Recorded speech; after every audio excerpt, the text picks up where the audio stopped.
Hello guys, welcome to my channel. আজকে সকলকে জানাই শুভ পৌষ সংক্রান্তি বা মকর সংক্রান্তি। আজকে আমি হাতা নিয়ে এই কারণে চলে এসেছি, তার কারণ হচ্ছে আজকে আমার ইচ্ছা হয়েছে যে আমি নলেন গুড়ের পায়েস বানাবো, তার সাথে পিঠে বানাবো, মানে পাটিসাপটা বানাবো। তো দেখি কতদূর কী করতে পারি। আপাতত আমি দুধটা জাল দিতে বসিয়ে এসেছি। আর এখানে আপাতত দুধ আমি জাল দিতে বসিয়েছি, ফুটুক তারপরে আমি এতে চাল দেবো। আগে আমি বরঞ্চ চালটা রেডি করি। এখানে আমি চালটা ধুয়ে নিচ্ছি, আর ওদিকে দুধের দিকে তাকিয়ে আছি, কারণ কথায় আছে দুধ নাকি খুব সুন্দরই দুধের দিকে তাকিয়ে থাকতে হয়, না হলে সে রাগ করে উতলে পড়ে যায়। আবার অনেকে বলে দুধ নাকি উতলানো খুব শুভ।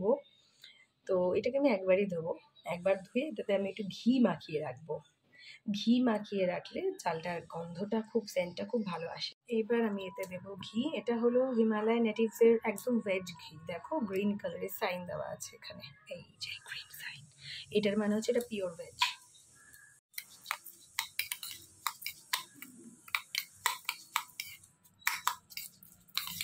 আমাদের পরিবারে সংক্রান্তিটা খুব মানা হয়, তাই জন্য আগে স্নান করে ঠাকুরকে তিল দিয়ে গুড় দিয়ে তারপরে এখানে পিঠে পাটিসাপটা পায়েস বানানো। আর আজকে আমাদের মানে লাঞ্চেও হবে তোমার হচ্ছে, মানে হয়ে গেছে তোমার হলো খিচুড়ি, বেগুন ভাজা, তারপরে এমনি তরকারি, পাঁচমিশালি, তার সাথে আলু ভাজা।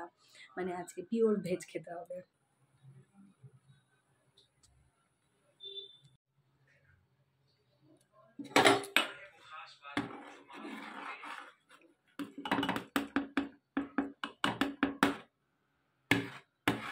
এখানে আমি চালটাকে দিয়ে একটু সিম আঁচ করে দিয়েছি, যাতে এটা নিজে নিজে চালটা সেদ্ধ হয়। আর তারই সাথে আমি রেডি করে ফেলেছি এখানে গুড়টাকে। এটা হয়ে আসলে তারপরে আমি এই গুড়টাকে এর মধ্যে দিয়ে দেবো। আমার এখানে চাল সেদ্ধ হয়ে গেছে, এবার গুড়গুলোকে ঢেলে দেবো। কি সুন্দর একটা কালার এসছে দেখো, ওয়াও। আমি নিজের থেকেই মানে পায়েস বেশি এরকম টালটালে পছন্দ করি না, তো সেই জন্য এটা আর একটুখানি হোক, সিম করে রাখি, এটা একটু টেনে নিক। আমার পায়েস রেডি। আমার পায়েস রেডি। তো আমি এখন বসে পড়েছি এখানে পাটিসাপটা বানানোর জন্য। তো আমি নিয়ে নিচ্ছি 2 কাপ মতন ময়দা, আর 4 কাপ হচ্ছে হলো, মানে এটার ডবল 4 কাপ হচ্ছে চালের গুঁড়ো, আর এটা 1 কাপ নেব, এটা হচ্ছে সুজি। আর তার সাথে চিনি নেব, অনেকে চিনি গুঁড়ো করে নেয়, আমি এমনিই চিনি নেব। আর তার সাথে কাঁচা দুধ রেডি করে রেখেছি, ওটা দিয়ে মিশ্রণ করব। প্রথমে আমি এটা শুকনো আগে নাড়িয়ে নেব, তারপর দুধ দিয়ে মিশ্রণ করব। এই যে দুধ দিয়ে এইবারে আমি মিশ্রণটাকে একটু পাতলা বানাবো। ব্যাটারটা রেডি হয়ে গেছে, এখন এটা 1 ঘন্টা ঢাকা চাপা দিয়ে রাখবো।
আমার গরম গরম পিঠে রেডি।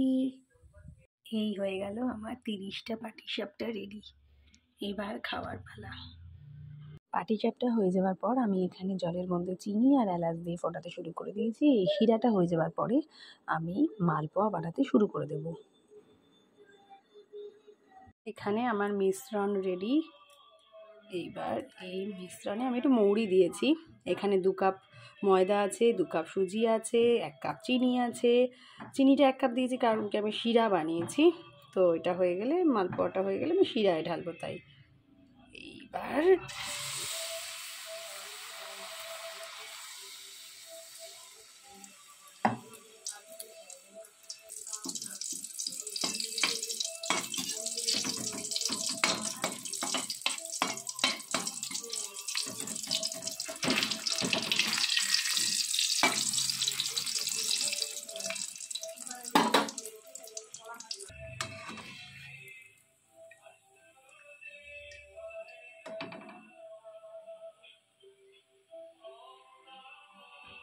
এইবার এটাকে আমি শিরায় ফেলে দেব। এখানে আমার 15 পিস মালপোয়া রেডি।